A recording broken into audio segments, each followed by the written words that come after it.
Earlier this morning, a particular line in a poem came to mind and rather encapsulated the events of this last week.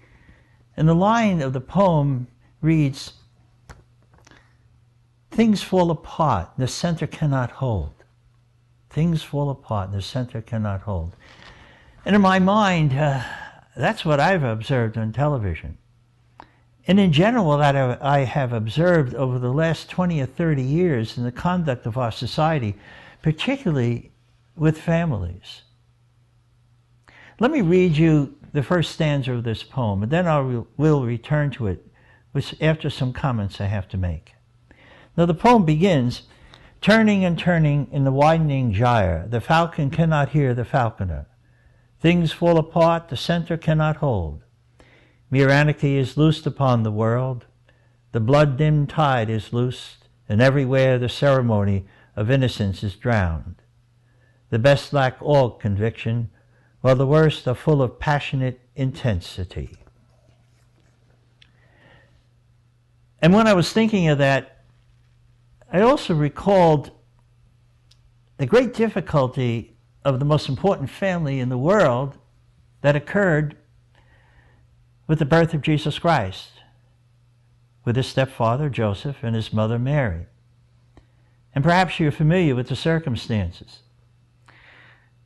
Part of the story begins with some notable men from the East who, in their own prophetic writings, understood that a great king was to be born, and they traveled from the East, seeking this new king to be born. And when they entered Jerusalem, inquiring further, Herod heard of this, and he spoke to them.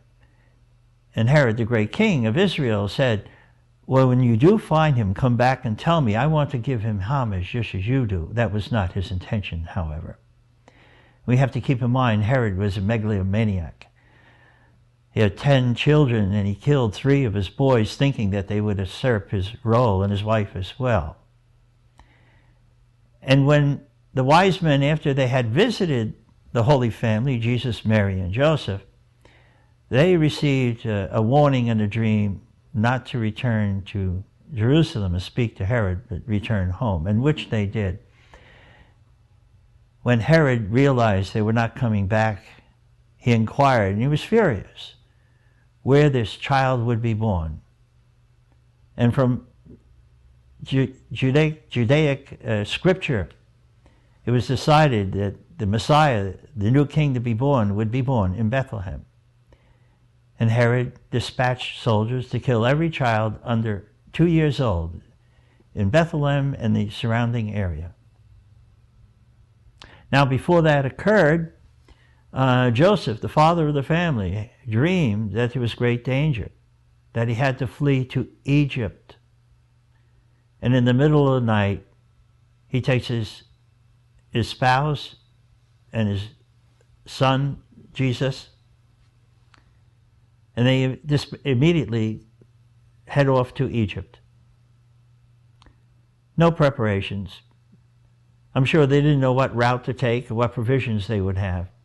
Fortunately, and this is God's providence, I believe, they did have frankincense, myrrh, and gold that the 3 kings had left with them.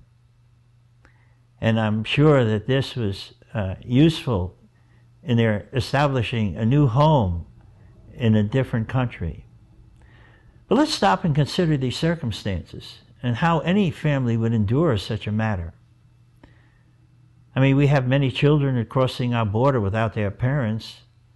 What does that lead to? But that aside, let's consider this instance where Jesus, Mary, and Joseph are traveling to a country they do not know, a language they cannot speak.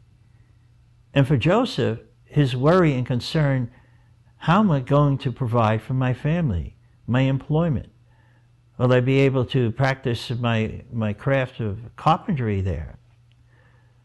And I'm sure that the family were in great dismay concerning the matter, but they survived because they had an integral family, and particularly a strong man as head of the family. And in time, when King Herod died, and they learned of that, Joseph very wisely considered, where would we return to Israel? And he decided he would not go back to Bethlehem. One of Herod's sons perhaps would hear of Jesus and dispatch him himself. So he decided to go to a new place, into the remote hills of Galilee, the remote parts of Israel, off the beaten tracks, away from the primary commerce of the state. And they lived there until Jesus matured and became the great teacher and the Messiah that people look to. Now let me read you the following half of the poem I just read and make some comments concerning that.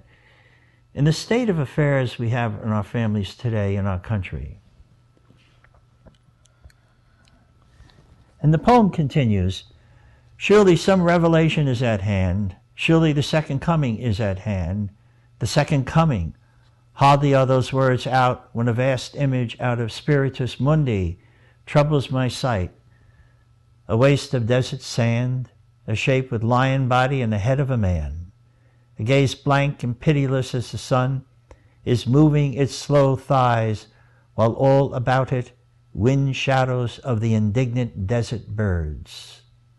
The darkness drops again, but now I know that 20 centuries of stony sleep were vexed to nightmare by a rocking cradle. And what rough beast, its hour come round at last, slouches towards Bethlehem to be born?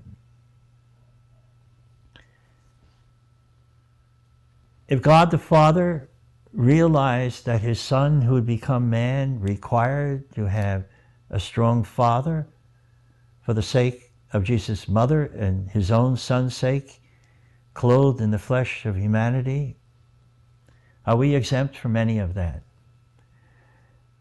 I think we all realize that most of the protesters, and particularly some who are rioters, are young children without fathers. And somehow that's the issue we do not address. We talk about community engagement without fathers. We talk about government programs. We talk about finding jobs for people in these communities, but we do not talk about fathers. As long as we continue to follow the prescript that we can marry without responsibility, no-fault divorce we call it, this will continue to plague our communities. And we need to really change our societal view of marriage for the sake of children, for the sake of children who perhaps through their own wrongdoing end up dying, as did Freddie Gray, and for the sake of children who have no one to lead them, no man to show them the way into adulthood.